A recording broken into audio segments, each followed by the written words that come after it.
Yo les gars, yo tout le monde, c'est Lucas, j'espère que vous allez bien. On se retrouve aujourd'hui pour une nouvelle vidéo. Alors aujourd'hui c'est une vidéo tout simplement très spéciale. Une vidéo Stray d'horreur Halloween. Alors c'est un format particulier parce que c'est un format Stray d'horreur audio.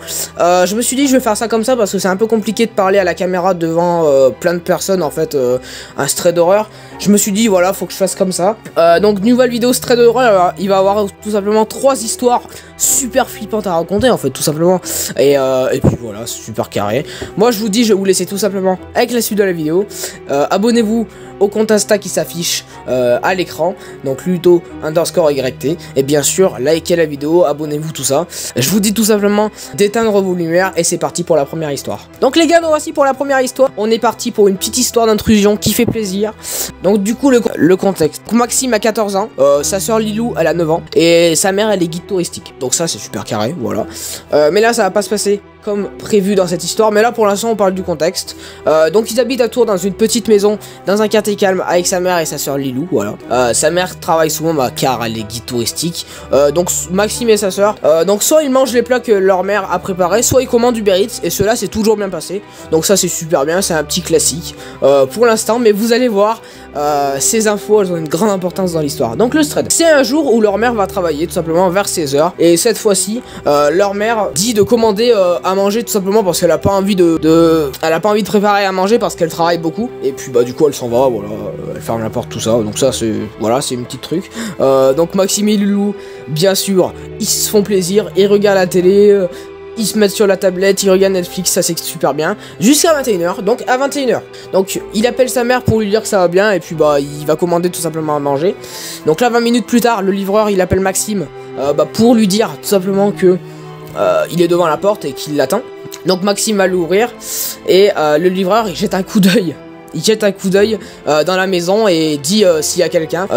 Donc le livreur dit bah... T'es seul ou pas? Et Maxime répond qu'il dit à sa soeur, voilà, il n'y a pas une grande importance. Le livreur il pointe du doigt le salon et dit... Cette sœur? Voilà, c'est pas bon signe, c'est pas bon signe. Maxime dit oui, il est un peu gêné, mais bon, il se dit que c'est pas grave. Donc les gars là, on sent que c'est quand même creepy, voilà. Donc pendant 10 secondes, il se passe rien, l'homme, il regarde fixement le Maxime tout simplement. Et donc Maxime là, il se dit, il va comploter, il va dire que son père il arrive dans 10 minutes. C'est faux, voilà. Il arrache la commande de ses mains et puis il ferme la clé de la maison. Il oublie ce qui vient de se passer et il mange avec sa soeur. Bah voilà, ils vivent leur meilleure vie et ça, c'est super bien. Une heure après, il reçoit un appel du livreur et lui dit: Ton père n'est pas rentré à ce que je vois. Maxime là, il flippe, il regarde à la fenêtre et il voit, il y a une voiture grise qui est en fait en train de rôder devant chez lui. Et du coup, il se dit c'est pas bon signe, il faut que j'aille dans ma chambre. Donc Maxime et sa soeur vont dans la chambre tout simplement de Maxime et il appelle sa mère. Au même moment, l'homme sonne à la porte et va insister, va donner des coups à la porte et va même dire je sais que tu es seul, ouvre cette porte. Donc sa mère prend la route immédiatement, mais elle est à 2 heures de la maison, donc elle va pas être là dans longtemps. Donc elle prend la route. Donc Maxime et sa soeur se cachent et là comme par hasard, Maxime entend un bruit de vitre cassée et se dit c'est la fenêtre de la cuisine. Donc du coup faut que je me barre de là. Allez, faut que je me barre. Et du coup il part très loin avec sa soeur et il appelle la police et lui raconte. La police, qu'est-ce qu'elle fait? Elle va dire qu'elle arrive. Elle arrive dans 10 minutes. Et comme par hasard, par miracle, là c'est quand même une affaire bien parce qu'en vrai vous sentez quand même la chose arriver et vous vous dites que peut-être il va pas être retrouvé. Alors que si, il a été retrouvé dans le lit de sa soeur et avec un sac, voilà, qui contenait des couteaux et des serviettes. On sait pas ce que se serait passé si tout simplement Maxime et Lilou seraient restés chez eux. Voilà, c'est la fin de l'histoire, mais l'homme normalement il avait probablement de mauvaises intentions. Voilà, pour peut-être les kidnapper ou les tuer, ou voilà, on sait pas trop. Voilà les gars, c'est la première histoire qui a été racontée, c'est quand même une chose plutôt flippante. Et puis voilà, moi j'aime bien ce genre d'histoire, une petite histoire d'intrusion, ça fait plaisir. On passe tout simplement à la deuxième histoire, que c'est une deuxième. C'est l'histoire dans la forêt, et ça fait un peu flipper, mais ça fait quand même peut-être moins flipper que celle-là. Voilà, allez on passe à la deuxième histoire. Et les gars, nous aussi pour la deuxième histoire. Donc là c'est un truc un peu plus facile à raconter quand même. C'est quelqu'un qui s'appelle Nathan, donc il a 13 ans, et il y a aussi son pote dans l'histoire qu'on appellera Hugo, parce qu'on n'a pas forcément de prénom. Donc là les gars, il n'y a pas du tout de contexte, sauf il nous dit qu'il était tout simplement chez son père quand cela s'est passé. Donc Nathan et un pote, tout simplement ils décident de partir faire un petit camp dans la forêt, voilà, ils se disent allez pourquoi pas faire ça, mais c'était vers 23 h. Donc vers 23 h, les deux potes ils décident d'aller se coucher, donc dans la tente, ils essayent de dormir, mais quand soudain Nathan, là il va entendre un bruit chelou quand même, mais il va se dire que c'est un animal ou une bête ou on sait pas trop, mais c'était pas un animal ou une bête, vous allez voir, vous allez comprendre. Puis pas longtemps après, là ça va pas se passer comme prévu, il entend des pas venir vers sa tente. Et là ça sent pas bon, voilà. Donc Nathan et son pote ils sont terrorisés.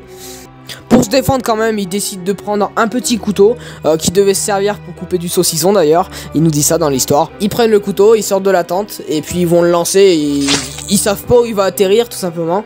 Donc là ils se disent qu'ils vont courir et donc le suspect il court aussi derrière eux pour les attraper, pour les tuer, on sait pas trop, voilà. Donc là après il les rencontre pas forcément, donc du coup après il y a plus rien qui se passe jusqu'au lendemain. Donc là ils vont se tailler de la forêt direct, ils partent direct de la forêt, voilà. Donc le lendemain les deux potes ils en parlent quand même au père de Nathan, parce que simplement c'est grave ce qui s'est passé. Du coup ils vont en parler et donc le père de Nathan il va appeler la police, voilà, ce qui est quand même dans ce genre d'histoire un truc bien. Voilà, ils les appellent, on n'a pas plus d'informations que ça, mais quand même une semaine après ils ont des infos. Tout simplement ils ont appris que c'était un SDF qui voulait les tuer. Parce qu'ils étaient sur son territoire. Est-ce que vous trouvez que c'est flippant ou pas? Moi je trouve que c'est quand même très flippant. Ouais, c'est très flippant les gens. Donc voilà. Donc très flippant pour cette histoire. On passe tout simplement à la troisième histoire. Là c'est une histoire de babysitting un peu plus chaude quand même je trouve. Voilà, ça devait pas se passer comme prévu non plus comme toutes les histoires. Petite histoire, c'est une petite histoire la deuxième, mais c'est quand même très flippant dans la forêt. Donc vous n'irez plus jamais en forêt, voilà. Vous n'irez plus jamais en forêt. Après c'est un thread, est-ce qu'on sait vrai ou pas, on sait pas trop. Voilà. Troisième histoire les gens. Donc là les gars nous voici pour la troisième histoire. Donc la troisième histoire c'est une histoire de babysitting qui s'est passée au Canada, voilà. Donc c'est une Canadienne. Donc cette histoire elle s'est passée il y a 10 ans. Donc elle avait 16 ans et elle était dans le secondaire, elle était dans ses études. Elle voulait commencer à se faire de l'argent pour payer ses études universitaires et bien sûr aussi payer une voiture. Pour ça elle décide de faire du babysitting et elle va faire gardienne d'enfants, voilà, en bas âge. Et ça lui semblait pas difficile et elle s'est dit allez on va accepter le travail. Donc l'amie de sa mère elle avait un enfant à faire garder pour une soirée complète et elle était payée 14 $ canadiens, donc c'est pas mal. Donc ça c'est le contexte de ce thread horreur. On passe simplement au thread. Donc les gars on est parti pour le thread comme je vous ai dit. Donc tout commence, elle se réveille vers 6 h du mat. Et là elle se prépare tranquille, elle prend toutes ses affaires pour la journée, pour aller aussi au babysitting du soir, sachant qu'on est vendredi. Donc qu'elle va commencer le babysitting. Pendant qu'on est sur le chemin de l'école, elle va recevoir un message de la mère de la petite fille qu'elle doit garder. Et cette petite fille elle s'appelle Marianne et sa mère elle s'appelle José. Elle dit toutes les infos, donc adresse, le code d'alarme, parce que là-bas au Canada il y a certaines maisons qui ont des codes d'alarme sécurisés pour que ça soit sécurisé. Donc ça sonne s'il y a quelqu'un d'étranger qui rentre. Et puis là elle raccroche. Tout se passe bien dans la journée, à part au repas du midi où elle va aller manger avec ses copines tranquille. Elles vont aller manger au Subway. Elles sont dit allez on va aller manger à l'extérieur, ça peut être sympa. Elles sont sur le chemin du Subway. Quand elles se retournent, elles voient quelqu'un en fait dans une camionnette qui les suit. Ce mec il a quand même des intentions cheloues. Et il a un spams de la tête, on dirait toutes les minutes il regarde à gauche, voilà, c'est un peu bizarre. Mais bon, ils se font pas plus de soucis. Elles sont un peu effrayées, mais elles sont pas elles sont pas paniquées non plus.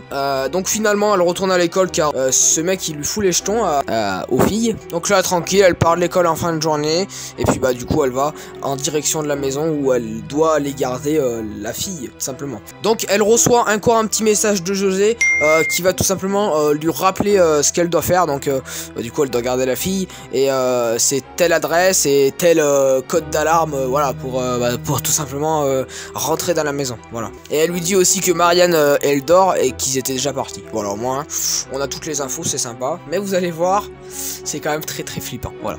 Mais voilà, vous allez voir. Donc elle est un peu en avance, mais quand même elle va se décider allez, de s'arrêter au petit Subway, le même que tout à l'heure. Elle se dit elle va s'arrêter. Donc elle commence à manger. Et là gros moment de véridique, elle voit tout simplement le même mec que tout à l'heure qui était dans la camionnette. C'est flippant, voilà. Donc là elle est super paniquée, donc là elle sort du subway mais elle oublie son téléphone. Donc elle part à courant et elle oublie son téléphone sur la table, qui n'a pas de code. Donc là c'est très important pour la suite de l'histoire. Donc elle tape le sprint de sa vie pour arriver le plus tôt possible chez la maison de José, et regarde sans cesse s'il n'y a pas de camionnette qui la suit, parce que bah là elle est très flippée, tu vois.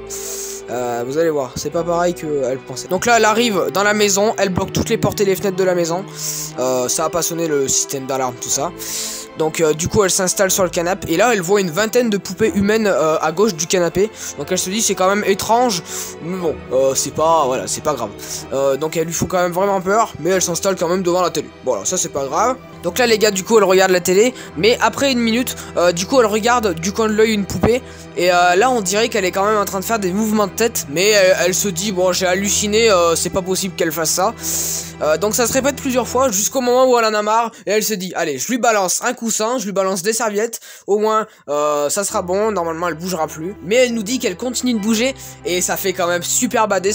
Du coup là elle se dirige vers la cuisine, et elle se dit qu'elle va appeler le téléphone de José avec le téléphone qui était dans la cuisine. Voilà. Donc là elle va demander quand même si elle peut enlever la poupée en question, et José ne veut pas l'enlever parce que c'est ses poupées de collection tout simplement. Donc elle raccroche, et puis elle se dirige en direction du salon pour retourner sur son canapé, et 30 secondes plus tard, donc là quand elle est sur son canapé, donc là du coup elle entend le téléphone sonner, et c'est José qui rappelle et qui demande si le système d'alarme il était activé quand elle est arrivée chez elle, et elle dit à José que non, il était pas activé, et du coup là il y a eu un gros blanc, et donc José du coup elle hurle, elle dit de prendre Marianne et de se barrer de la maison parce que là c'est vraiment grave ce qui se passe. Donc là elle était en train de d'aller chercher Marianne en haut quand elle entend un bruit. La poupée était au milieu du salon, tout simplement.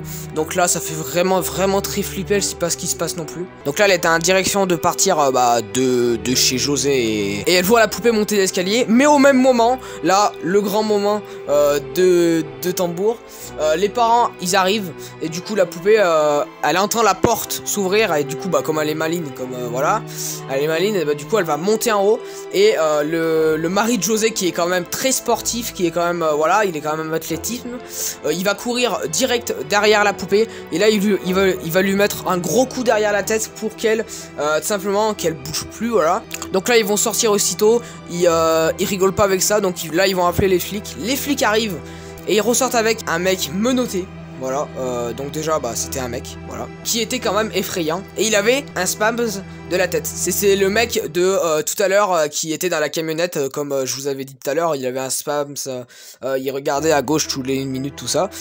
C'est un peu bizarre, mais bon. Là, maintenant, pour ce qui se passait, donc quand elle est sortie du subway, le mec qui était bizarre, donc c'était le mec en question là, qui avait le spams, qui était bizarre, il a pris son téléphone et il a fouillé dedans, et il a vu le message du code d'alarme, et il a vu l'adresse de la maison, et il s'est dit je vais aller me déguiser, et puis je vais aller me diriger le plus vite possible dans la maison, et donc il va se déguiser avec des habits de poupée, des habits de tout ça, pour se faire passer comme les autres poupées à côté. Voilà les gars, c'était la 3e histoire de babysitting. Maintenant vous avez plus jamais envie de faire du babysitting, voilà, c'est trop chaud, mais c'était vraiment sympa comme histoire. Voilà, on passe sur la fin de la vidéo. Et donc voilà les gars, la vidéo est terminée, j'espère qu'elle vous aura plu. Et franchement, je suis super content de cette histoire parce que, en vrai, voilà, ça a des petites thématiques différentes quand même. Le babysitting, l'intrusion, la forêt dans la forêt. En vrai, le babysitting et l'intrusion, c'est un peu pareil parce que il y a eu un petit peu d'intrusion dans le babysitting. Mais c'est pas le même genre d'histoire, et je trouve que c'est quand même super sympa. Donc dites-moi dans les commentaires si vous voulez d'autres strays d'horreur. Moi, je vous ai fait avec plaisir. Si vous en voulez, il y a 10 likes sur cette vidéo. Moi, je fais un petit stray d'horreur, voilà, ce sera dans les prochains mois, vous inquiétez pas. Et puis voilà, dites-moi dans les commentaires ce que vous avez préféré comme histoire. Moi perso c'est la 3 parce qu'elle a vraiment une thématique incroyable, et en plus elle est super longue, donc voilà. Moi j'ai bien aimé les 3 histoires. Moi en tout cas j'espère que cette vidéo vous aura plu. Vous pouvez liker, vous pouvez vous abonner, et moi je vous dis à très bientôt pour une autre vidéo. C'était Lucas, bye les gens.